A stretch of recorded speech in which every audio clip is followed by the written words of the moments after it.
This is Dateline News and Conversation.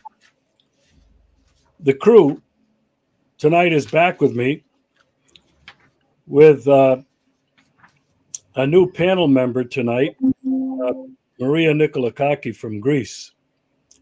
The topic, and the main topic tonight, is the USA.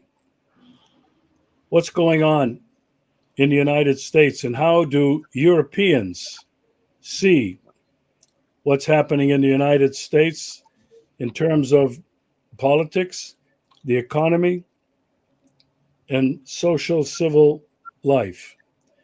It'll be very interesting to see what they think about it. Also, we're going to talk about this new $61 billion aid package to Ukraine, but it was a $90 billion aid package to be split between Israel, Taiwan, and Ukraine.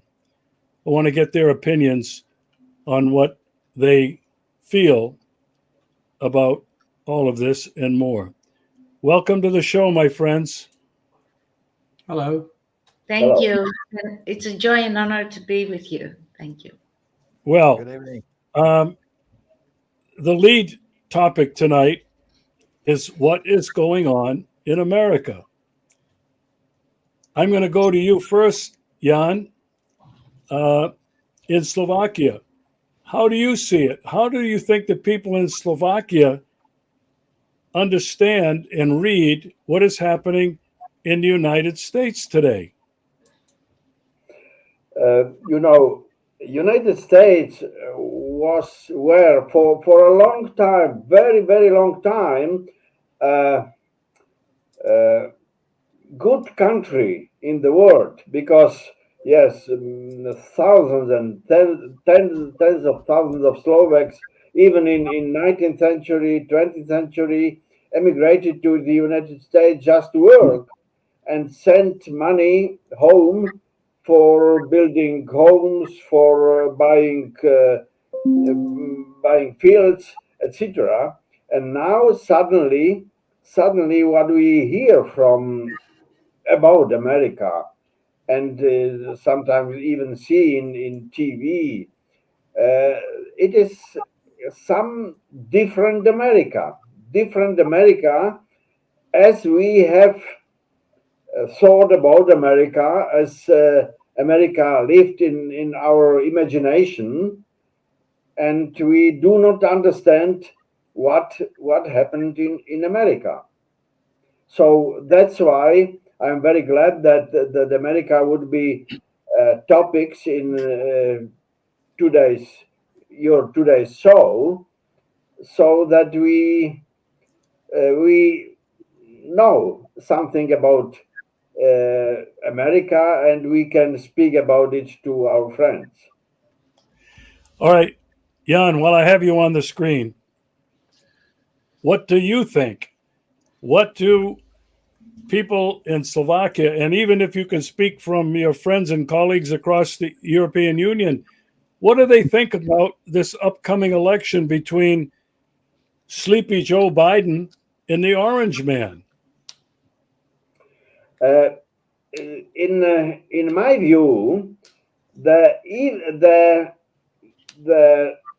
real fact that a big political party, Democratic Party, one of practically two parties in the big country United States, and is not able to candidate someone else as Joe Biden, that at least my I think that the reason is that practically not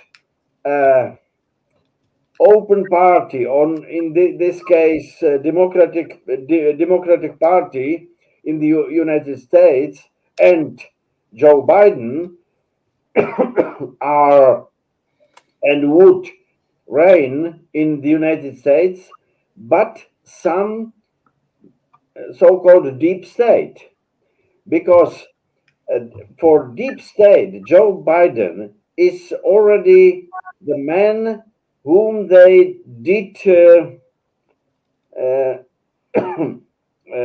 take into their hands, and they do not need to be afraid that he would bring some surprises to execution of the American power, and that's why this deep state is keeping Joe Biden, yes, as in this time as main candidate of the Democratic Party, and probably in the elections, in presidential elections in the United States, again something dark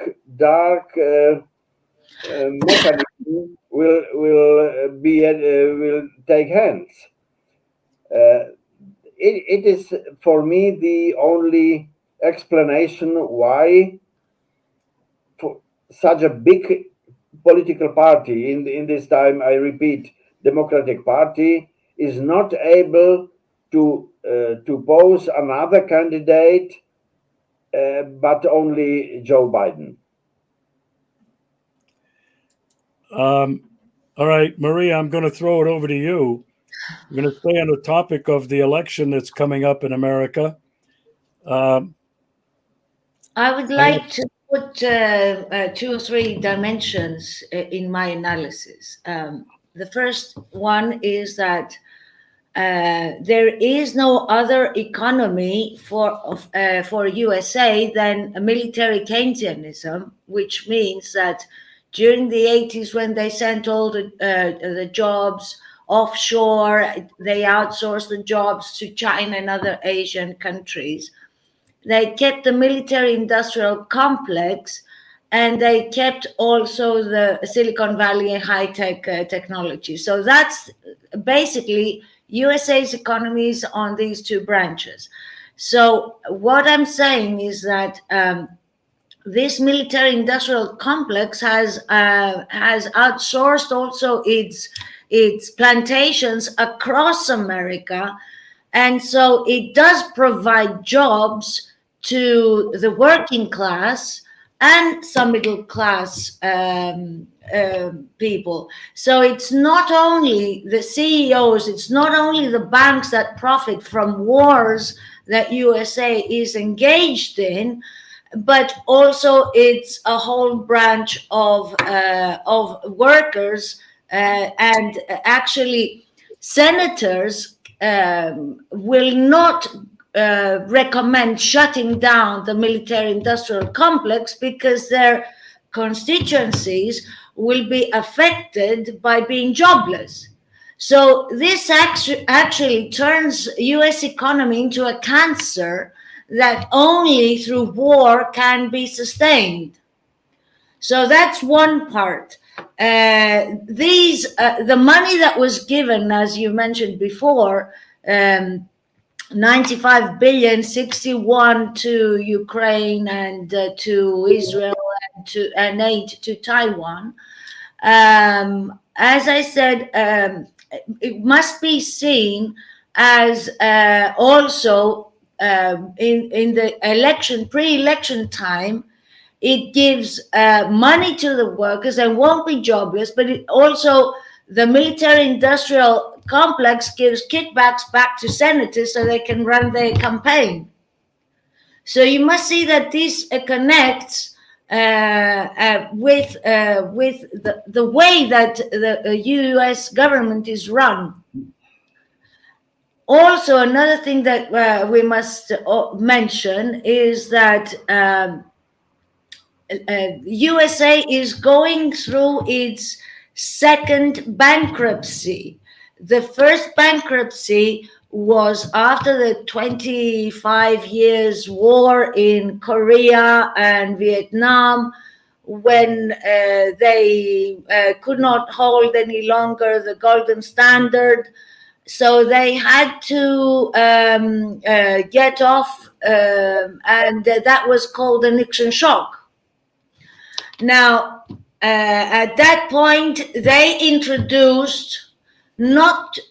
dismantled from real capitalism, and that was the golden, and stopped the golden age that started from 1947 to 1973.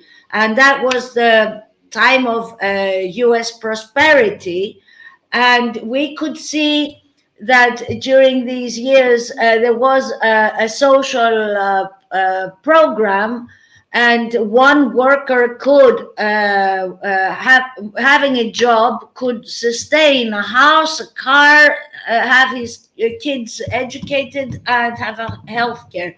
But at that time, we must understand that it was the Cold War. So the American empire did not want to seem that only communism protects its workers and gives stuff so that their life is more livable, and that capitalism can do it also. But at that time, taxation, until Reagan came and brought in neoliberalism, taxation was 80 to 90%. So it was actually, let's say, a plan or under the Cold War era. So what we see also during now, what we are seeing is that the debt has outgrown. It's 34 trillion. It grows 1 trillion every 100 days. The interest to pay the debt is like a 1.4 trillion. So that means that US must spend more on paying back the debt than actually giving to its warfare needs. So this is like the second wave of debt that we are. I see many analogies with the time of the first debt, which was that led to the petrodollar, and I see also that the first debt was connected also with social movements, and we see now also social movements, protests in USA supporting the ceasefire for the genocide of Palestinians. So I don't know if I took too much time, but more or less these are my first observations on what is happening in the empire. Okay, well, good points. The deep state is certainly what is controlling the president, the United States Congress. It's very clear that the United States economy is a war economy, really, to continue the perpetual war. Jan mentioned Joseph Biden being basically the face or the front for the deep state. So far, we haven't talked about the orange man, Donald Trump. I'm wondering if you all see Donald Trump is really different than Joe Biden in terms of the military-industrial complex, funding the military-industrial complex in wars, even though he didn't start any. He did do some bad stuff and killed people and dropped some bombs. So we're talking about the United States economy. But Blaz, when I hand it over to you, I'd like to know how you think about this political dichotomy between the Democrats and the Republicans, Joe Biden and Donald Trump. Do you see any real difference between these two, other than people in America are saying one of them is worse than the other? Your thoughts, Blaz? Yeah, well, it's a very dramatic spectacle, and we have to decide whether we are going to analyze things on a personal level or systemic. or maybe a little bit of both, but the system that functions in United States should be no surprise to any analyst. Sheldon Wallen, one of the most relevant American political philosophers, has come to the conclusion that the system that runs United States and consequently the rest of the world is not parliamentary democracy, but inverted totalitarianism. And it works excellently from the standpoint of concentrating the wealth, which has been done very dramatically also by Trump during his presidency and his tax law, by making people frightened, scared, losing their jobs, accepting everything. So the system is working just fine, not for the people, but for the elite, if you want to call it elite. Now, very important things I would like to agree with what has been said so far, maybe extend it to military spending in general. Now, military spending globally has reached all-time highest figures. Nobody asks about budget deficits. Did you hear any Republican, even the ones so much against government spending Republicans, they are silent about record budget deficits. This new bill, which you have mentioned, Regis, has only confirmed the decision-making process in United States has nothing to do with the interests of the people of the United States or the people of the world, and everything to do with the interests of the military complex. Did someone say pursuit of happiness? You remember where this phrase comes from? Now, decision makers are not interested in that. From AOC, Ocasio-Cortez to Mike Johnson and Trump, everybody is in line. Even mainstream pundits are admitting that this bill, the 71 billion or the 95, which are actually connected, will not change the situation on the fronts. But if Ukraine really gets ATACMS, it will cause Russia consider pushing borders of Ukraine further westwards. The question we should ask ourselves, analyzing what is reported around the world, is anybody of gravitas addressing the question of how good the governance of the world today is, when most of GDP is destined for dominance, control, and destruction?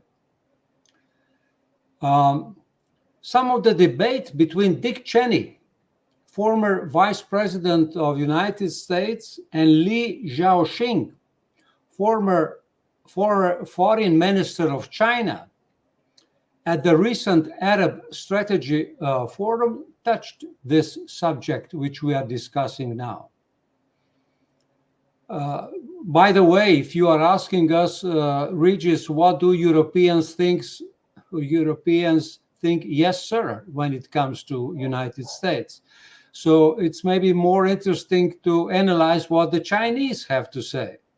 So at this event, first, Cheney expressed disappointment at China's refusal to fully open their economy and society to the interests of American corporations.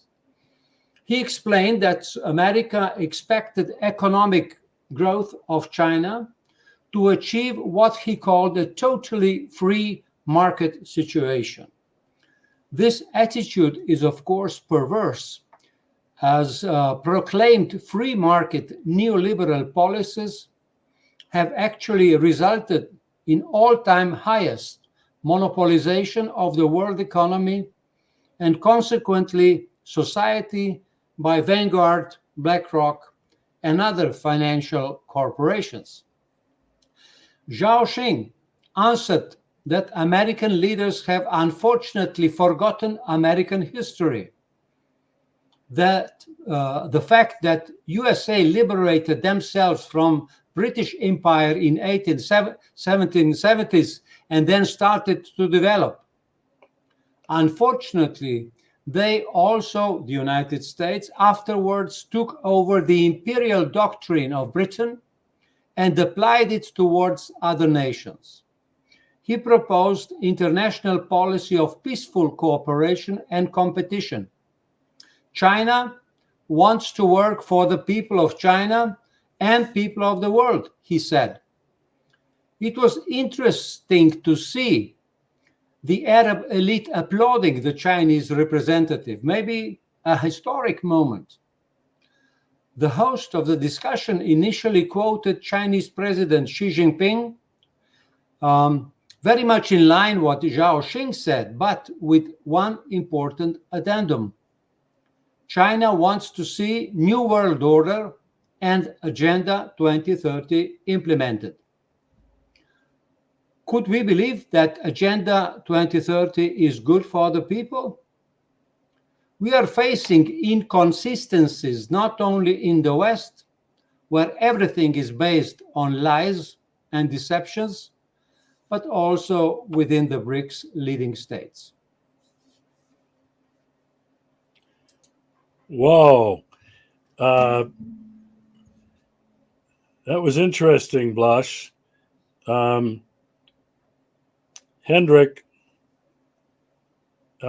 your thoughts. You can go anywhere you want to go on this, because we're really broadening this subject. Or maybe we didn't broaden it, we're just focusing on a reality. But from your perspective, Joseph Biden, Donald Trump, are they two sides of the same coin? How do you see how they are affecting not only the United States economy, but the global economy? What are your thoughts? Yes, let me go a little bit back. I agree with all my colleagues. That's, of course, a topic we could talk about days and weeks. It's so big. Let me say something. The view from the Norwegians and maybe the Germans, these are two countries I can talk for. Norway has a very strong connection to the USA. Many Norwegians traveled as refugees to the USA when Norway still was a poor country for 100 years ago. The Germans are, of course, very thankful to the US because of the help after the Second World War. If it really was a help, it's another point of discussion. That is another topic. But at least these two countries or the population had a very positive view to the US. And I think this is changing in the last time. The US is not the bright star of freedom and democracy anymore. But still, the media try to hold up this picture. And when it comes to the presidential election between Biden and Trump, as I say before, I'm positive to Trump. I don't think that they will change something for the US. I don't know. But for me, as a European, the most important is that our media are writing that Trump is a new devil. Of course, Vladimir Putin is a Hitler, but at least Trump is a devil. And if he would be elected, maybe there is a small chance that European countries would take, for example, their foreign policies in their own hands again. That would be a positive for Europe. When it comes to the US, I don't know. I agree with Blaz that both these presidential candidates are the same almost. The system behind them is the same. I don't know if it would be possible for Trump to change something, even if he want, and even if he maybe understand what is going on behind. I don't know. For me, as a European, the most important thing is that Europe takes their foreign policy and economical policy in their own hands again. That is, I think, for Europe, the best way. Of course, that means we should have good connections to the US. No question about that. But at least US is not anymore the guiding star of freedom and democracy, and that is good for Europeans. Okay, we're talking about the economy. I want to ask you this, and I'm going to go to Jan. There are many leading economists, the major banks, including the IMF, that have sent out red light warnings that the United States economy is in dire straits, a big risk for collapsing. Jan, do you think that's a possibility? When I talk to people here in Russia and Crimea, they think, no, the United States is still just so big and powerful and wealthy, they can't imagine it. And I don't know that they're reading these headlines that are coming from the United States itself. So, Jan, what are your thoughts in terms of the American economy and really the entire Western economy, which is based on the United States and the dollar? What are your thoughts? Yes. Even from the mainstream medias in Europe, including in Slovakia, we can read and hear that U.S. economy is in a very, very complicated shape. But majority of people do have no picture about the dangers what could come from the collapse of American economy. But I think that for us, especially in Central Europe, the danger is not so big, because if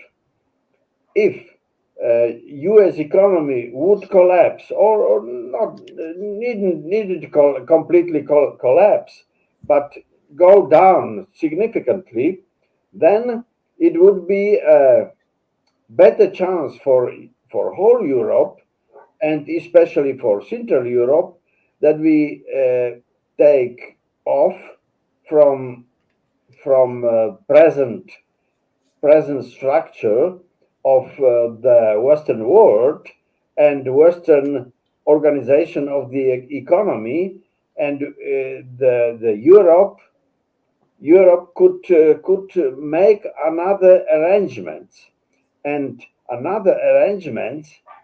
It is a nightmare, especially for American politologists, that Germany and Russia could make an at least economic alliance.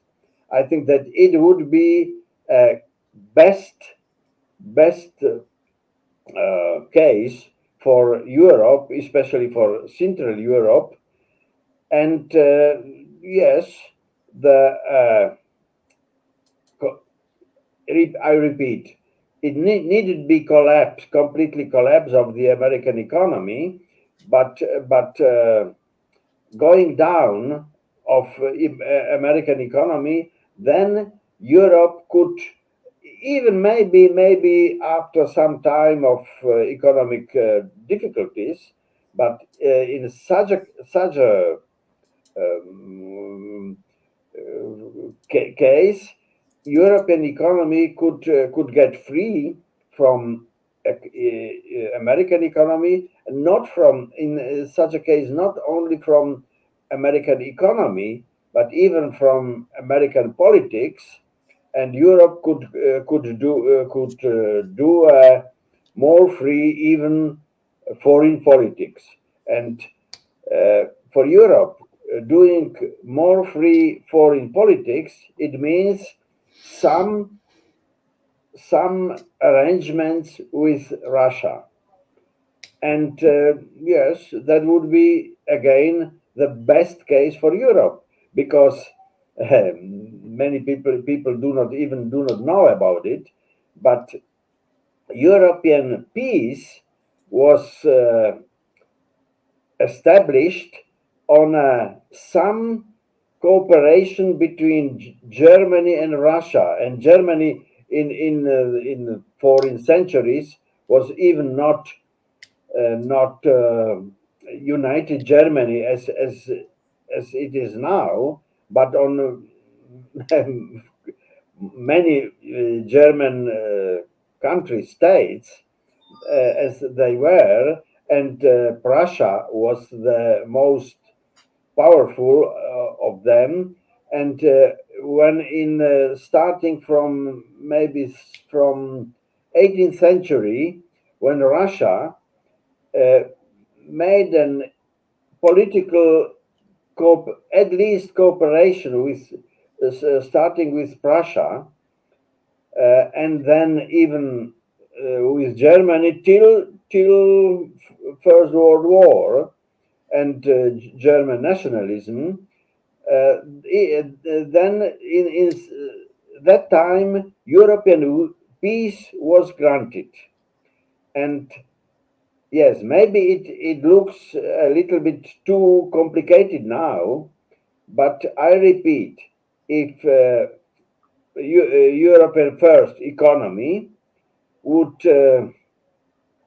be free from American economy, and later even American politics, especially foreign politics, would get free from American foreign policy, that could be a start for a new age for peace in Europe, established on a cooperation between especially Germany, now even maybe of France and Russia.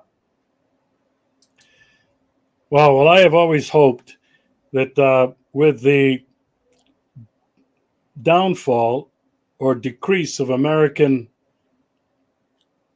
financial, economic power and political power over Europe, that European countries would reclaim their sovereignty, their independence, and then the most likely direction to go would be to Russia.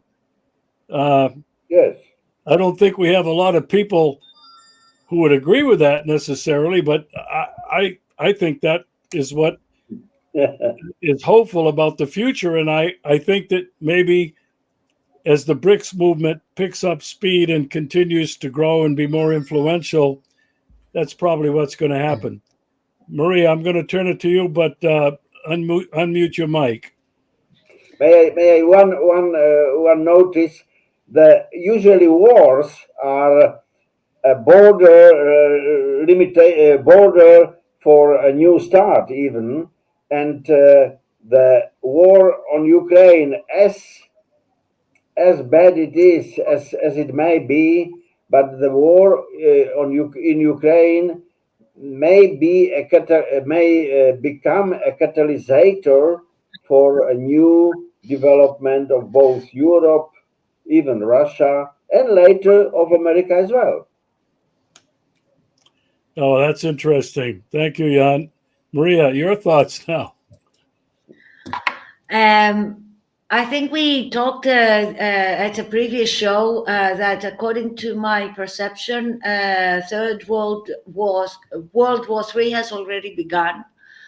And it has to do with the US economy, which is actually at the brink of a fallout.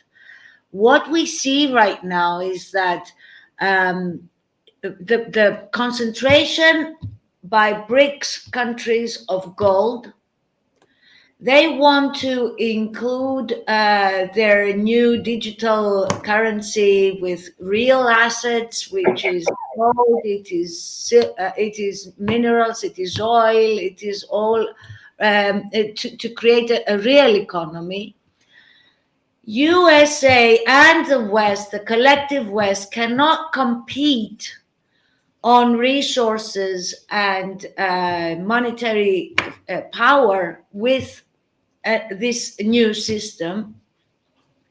And we also see that European economy is connected with USA economy, and all these sanctions that were imposed by USA, it forced Europe to put all these sanctions on Russia, were actually a way to destroy European economy and especially German economy, because German economy, if connected with Russia and cheap energy, could outbeat the American economy overall. So what we see right now is that USA is trying to bring down Europe, keep it as exploit its resources. We see how many German companies are leaving Germany and going to USA or to China in order to operate. And we see how the Western world is actually being destroyed systematically. The point here, though, is that USA is on a modus operandi that if I am not the leader, where I can base my rules-based order, then nobody else will. And that's where I am afraid that there might be some movements like what Foreign Affairs published in their article, saying that NATO should not go against Russia, but European countries should. And they are putting nukes in European countries, and they are sending soldiers from European countries. And that is such a hypocrisy, because the only country that is kept out is USA and everything is fine. Are they suicidal? What are they thinking of? I mean, I'm very concerned about Poland and Sweden and Denmark and Finland putting nukes in their territories, and in order to please their master, which is Uncle Sam. I know Blaz is a little bit skeptical of some of the leadership in BRICS. But Blaz, let's continue the conversation. Well, maybe it's better to say hopeful and but also critical. Yes, one good thing I would say, very important, which was touched a little bit by Maria, is monetary field. And here, I think the strength of BRICS is still based on a national state-controlled central banks, which is the case with Russia, with China, and with India. Now, this is not forever, because we see that Russia still holds position in World Bank. These connections are active, and we can only hope that the concept of the monetary sovereignty of BRICS major states will continue.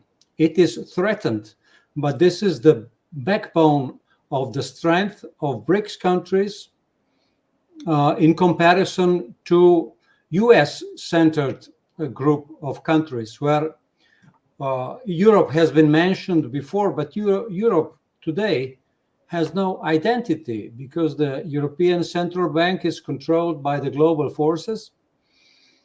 Do you really think that politicians which are selected the way they are on all top positions of European Union, they can come up with something that would be good for the citizens of Europe? I don't think so. As a president of the Slovenian National Council some 12 years or something ago, I have formulated, and then we have, as a council, sent a proposal to the European Parliament for change of strategy of European Union. And one of the most important points was also let's de-dollarize, let's make European euro independent from American dollar world reserve currency. It was certainly naive. I would write a little bit different or more elaborated proposal today with a very important addendum that any currency is only as good as it is based in the monetary sovereign national state. Everything else is just a fog. So also when we speak about money and digital money and better digital and worse digital and so on, no, it's just a confusion. Money is money, commodities are commodities. Gold is a very interesting commodity, and it is good to have reserves in this commodity, but let's not forget that the price for every commodity is manipulated on the commodity exchanges. There is no intrinsic value of anything. So money, in essence, is just a document, and it's based on the strength of national economy. That's why I'm hopeful that the positive powers within BRICS will continue to work in the direction of sovereignty of national states. And there is no sovereignty of a national state without a monetary sovereignty. Thank you for that, Blaz. You're an economist, you know. I always appreciate your insights. You know. Can I add something here, if I may? Yeah. Yes, you may. The de-dollarization that is going on now in BRICS is very apparent and also very threatening. We see China and Russia exchanging in their local currencies. All BRICS countries are also exchanging in local currencies. I think the sanctions that were put on Russia opened a mechanism through which they can bypass the official monetary system that is held by Wall Street and City of London. So the main battle here is between how the dollar will fall. And maybe it might be only on one side of the Western world, or maybe there was also a discussion some years ago that IMF special drawing rights, where all currencies are included, could be the best. Well, that you know the discussion. I mean, it's what I see now in the BRICS. Is to do their own monetary institutions, financial institutions, and I would say that is the best way forward for them to be detached from US hegemony and to create an alternative system where 87% of the global population will be under, because we saw that during the war, the sanctions against Russia, only Western countries were obedient and actually used them when, whilst they were threatened by US across the world. Another thing that I would like to include here, because it shows that how the balance of power is shifting, we saw how Blinken was now in China, how he was treated. He was like he was not well received. China does not allow its policies to be dictated by US, and that is a major step. And that is whilst they still are in peace. So imagine how things would work out if they go to war. Yellen had preceded that. Van der Leyen had also had the door smashed on her face.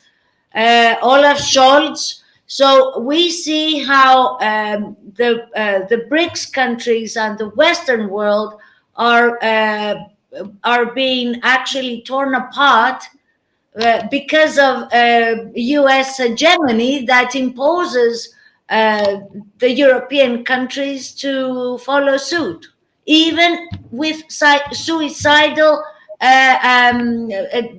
practices.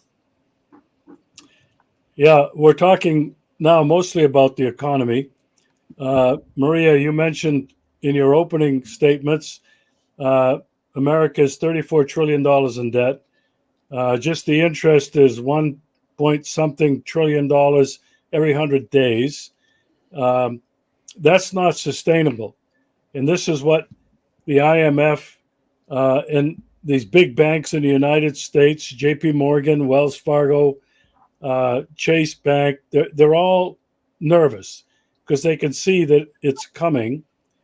There's nothing that either party is going to do that's going to change any of that. They're just part of the machine that feeds this thing. So I think a collapse is on the horizon. I'm not alone in that opinion. I have other American friends who are absolutely convinced it's going to happen. They're actually preparing for it. How can people be self-sustaining in their small communities, self-sustaining, not dependent on the government, not dependent on money, but the exchange of services and help within a small community? Now, focusing on America again now, Hendrik, I'm going to come to you. How do you see what's happening in the United States with the economy, perpetual wars, perpetual war economy? How do you see it? I'm not an economist at all, so it's difficult for me to say. But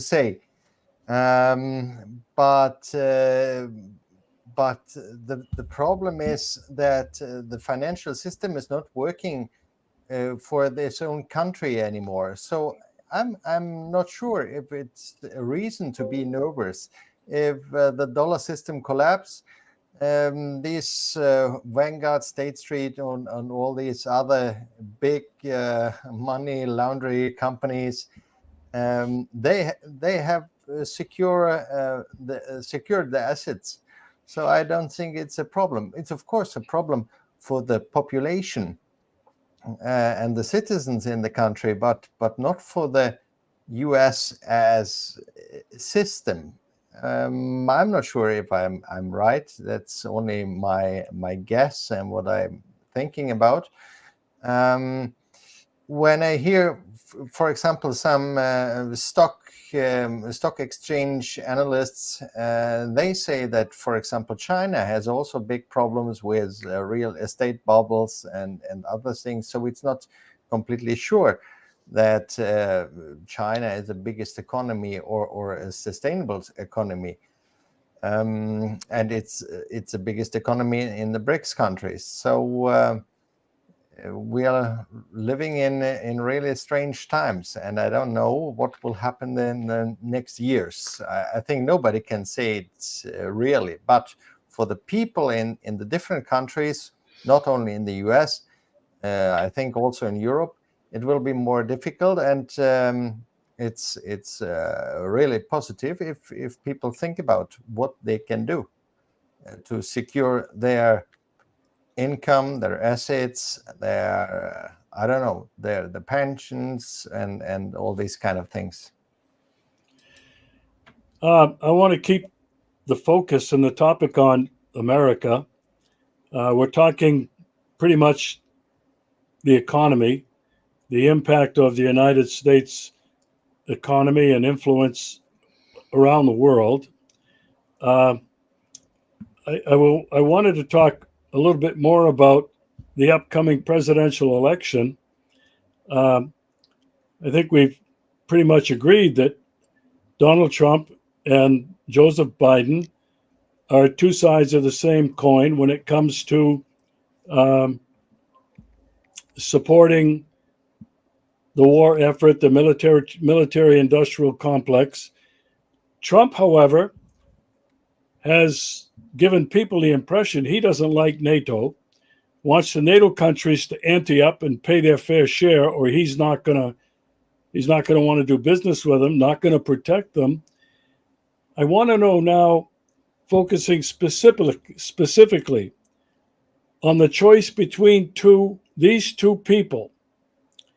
In your eyes, how do you see the European people as they watch this election, which is approaching?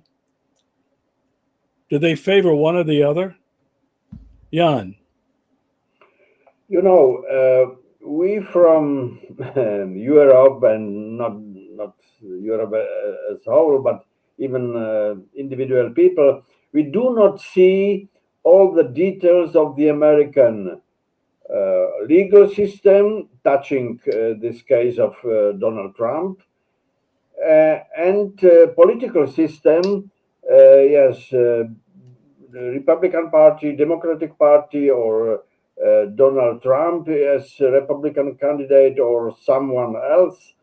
Yes, but the chance, or why I am on the side of Donald Trump is, yes, of course, both Republican Party and Democratic Party are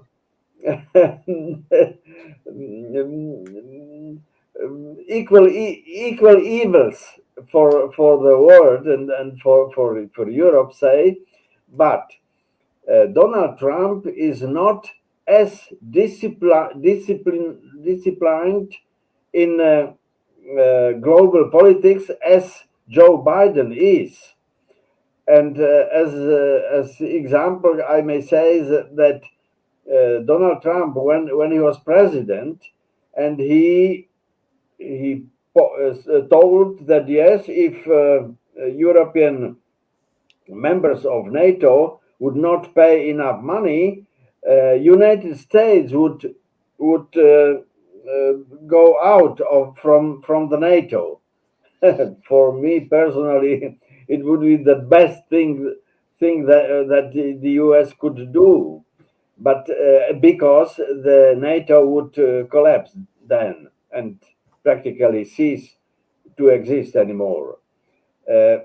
And that's why we, at least me personally, I am looking on the processes in US with Donald Trump on one side, in if he this criminal case of Donald Trump, and second, his political case, if he would be candidate of the Republican Party or not, because yes, as I have told that even on the national conference of the Republican Party, despite all the votes for Donald Trump on preliminaries, someone else could be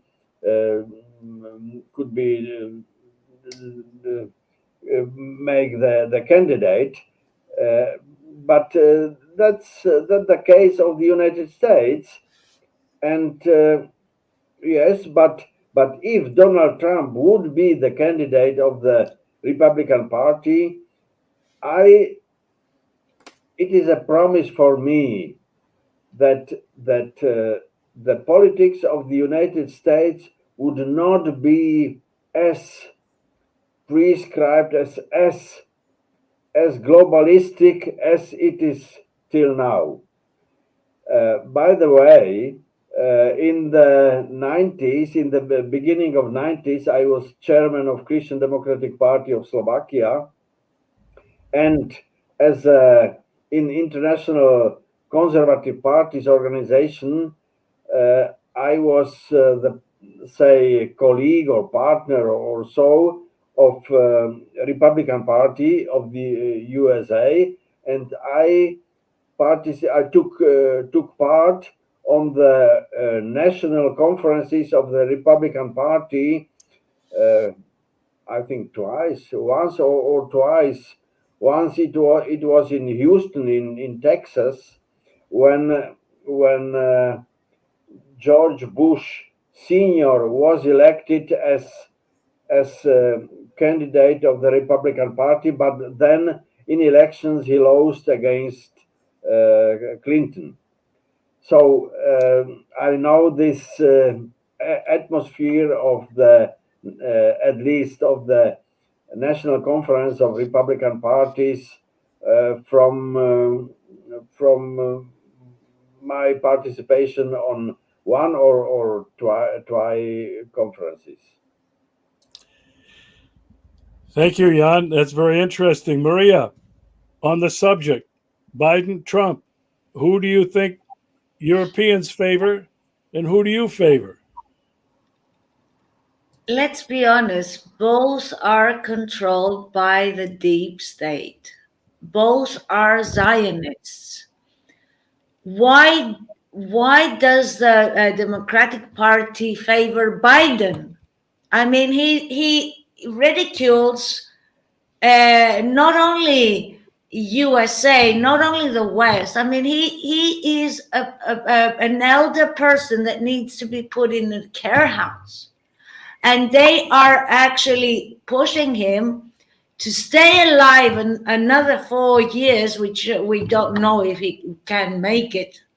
He doesn't know where, most of the time, he doesn't know where he is. He doesn't know what to say. He falls down. He sees things.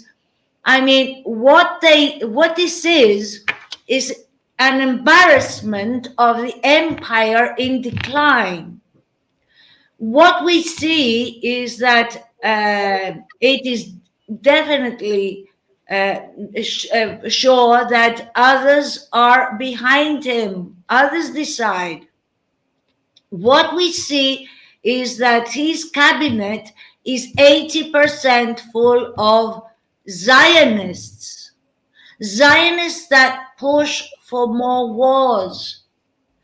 Now,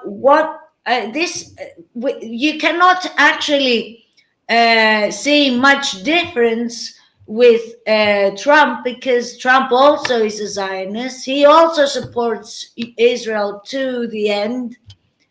Let's not forget he recognized Jerusalem as the capital of Israel. His son-in-law Kushner is one of the prompt Zionists that actually have a say in the Israeli policy making. Recently, now with all the destruction of Gaza, he went on to say that these could be made into a nice secular destinations because of the sea, and the property near the sea is very expensive.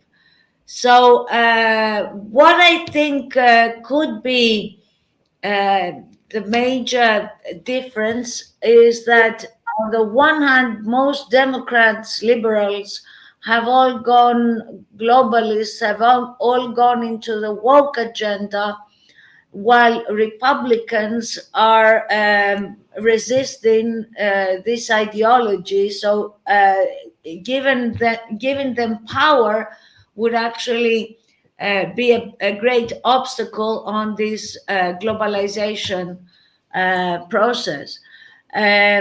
We see that Trump also wants to be closer to Russia because he believes that China, both believe that China is the big threat. Only Democrats want to take down, they took down Syria, they want to take down Iran, they want to take down Russia, and lastly to get to China. While Trump thinks that if we get close to Russia, we can beat Europe, and Russia can, USA can fight China all together, which is, of course, it's a fantasy, it's a fairy tale. It will never happen. But that's what his goals were, at least during the last presidential campaign, which actually made him vulnerable to impose the Russia Gate conspiracy theory, and that was actually debunked later on. I do not think that the West is doomed if political leaders like Trump or Biden or Meloni or Macron or van der Leyen or all these puppets are to actually decide for our future. We need to change the political system, in my opinion. Representative democracy is just another way of selecting your dictator.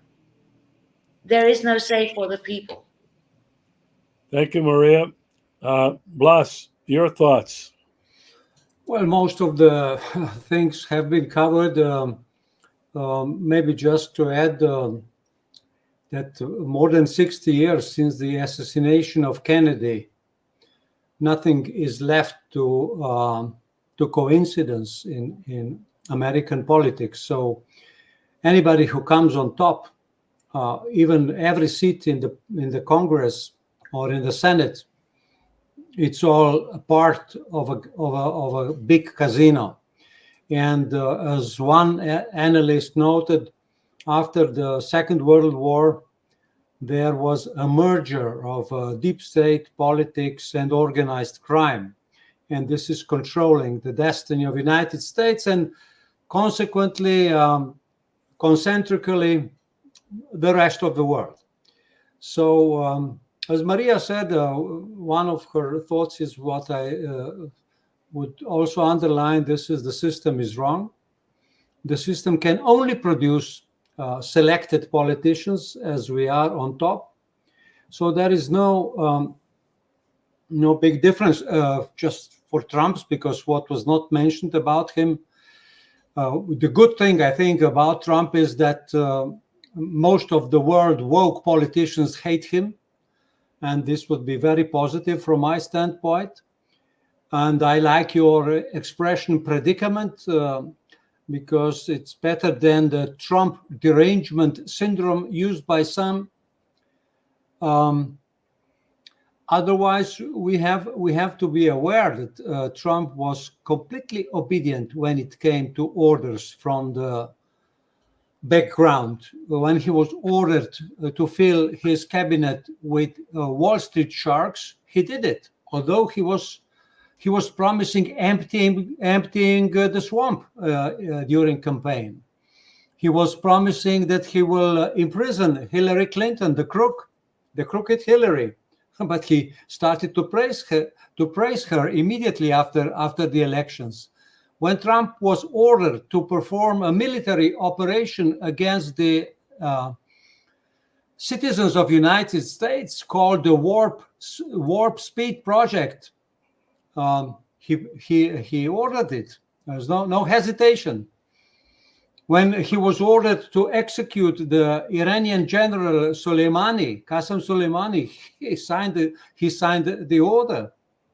When they decided that the tax law has to be changed in favor of the richest Americans, he signed it. So he obeyed everything, but he's talking in a more acceptable way to people who hate, who with good reason, the present politics of the United States. Well, it's interesting getting your views as Europeans on this. Hendrik, Biden or Trump? I think it's really easy. At least in Scandinavia, I think everybody is in favor for Biden, but it's not the person Biden. They think the Democratic Party is better, but in my opinion, that is brainwashing by our media, because it's not the media is not telling what Biden or the Democrats is doing good for the US. They're only talking about what Trump will doing bad things for the US and for the whole world, and for Scandinavia, and for the peace in the world, and whatever. So I think most people, sorry to say, but they don't have a clue what's going on in the US, and most of them are in favor for the Democratic Party because of our media. I personally would think Trump would be the better solution, but as I said, not because of him personally or because of the Republican Party. It's only to make the chaos inside Europe and inside Scandinavia even bigger, so that maybe we wake up a little bit to do our own policy. You know, we've gone an hour and 6 minutes. As Hendrik mentioned earlier, you know, we could spend days talking about this. There are definitely some things that we have to come back to about America. I want to talk about the very, very deep divides on another occasion, maybe next week, that exist among Americans over a myriad of issues. I want to talk about how you people, Europeans, see the civic and social life in America. We've talked about moral decay. We've talked about a country that is not representing the people in terms of healthcare, in terms of safety, in terms of repairing the infrastructure, even creating new modern infrastructure that benefit people. So I want to pursue that. And then the next thing I want to pursue, and I think we'll have to do this next week if we can all get together, or whoever can get together with me, your understanding, your take on the protests against Israel by college students. They've gotten all the attention. Dozens of colleges and universities now are protesting. They're being violently repressed in many states. I'd like to know how Europeans feel about that. And I know that it's not just these kids in America. We're seeing these anti-Israel genocide protests massively going on in many other countries in the world. Tonight, I wanted to talk a little bit about some European things, but they kind of pale in comparison to what we talked about tonight. We'll get back at this issue, these issues, and many more in the future. I want to thank each of you for your participation and your time in creating this discussion tonight. I always learn a lot from all of you, and I do think it's really important for people in the United States and the West to get the opinions of people like yourselves and not from the media and the talking heads. So thank you so much for joining me. We'll look forward to seeing you again, hopefully next week. Thank you so much.